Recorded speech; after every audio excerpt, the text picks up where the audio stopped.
Bonjour les artistes, je suis content de vous retrouver pour un nouvel épisode de Questions à part. Cette semaine, on pose la question, faut-il faire ces mélanges de peinture acrylique quand on fait de la peinture abstraite? Et faut-il d'ailleurs faire des mélanges de peinture acrylique au sens large, même quand on fait du figuratif? Alors ça, les avis divergent. Moi, effectivement, comme vous le savez, j'ai fait des vidéos où je vous apprends à mélanger les couleurs. Je trouve que c'est une bonne façon, si vous débutez, déjà, d'apprendre à mélanger les couleurs, parce que c'est quelque chose de très important de comprendre comment fonctionnent les mélanges, ou même de découvrir par vous-même en mélangeant différents tubes de peinture. Et les mélanges vont vous apprendre à appréhender, à enregistrer, à comprendre les harmonies de couleurs, comment les couleurs fonctionnent entre elles, quel est l'ordre chromatique. Et donc c'est une bonne chose.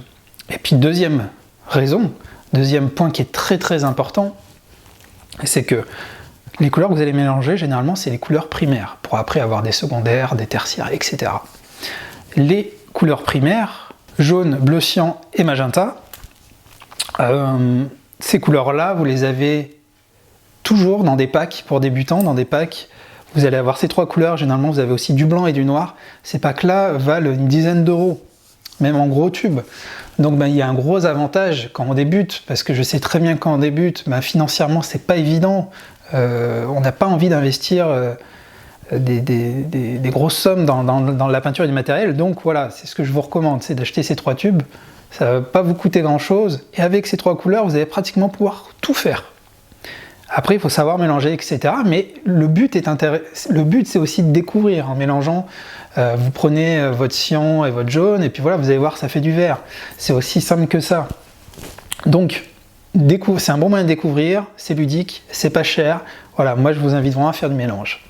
Alors après, quand vous allez avancer, effectivement, si vous avez un atelier plus grand, un peu plus de moyens, moi comme vous le savez, j'ai fait en fait sur mon mur toute une gamme, j'ai repris la gamme colorimétrique et j'ai mis différents tubes de peinture dans l'ordre chromatique en fait.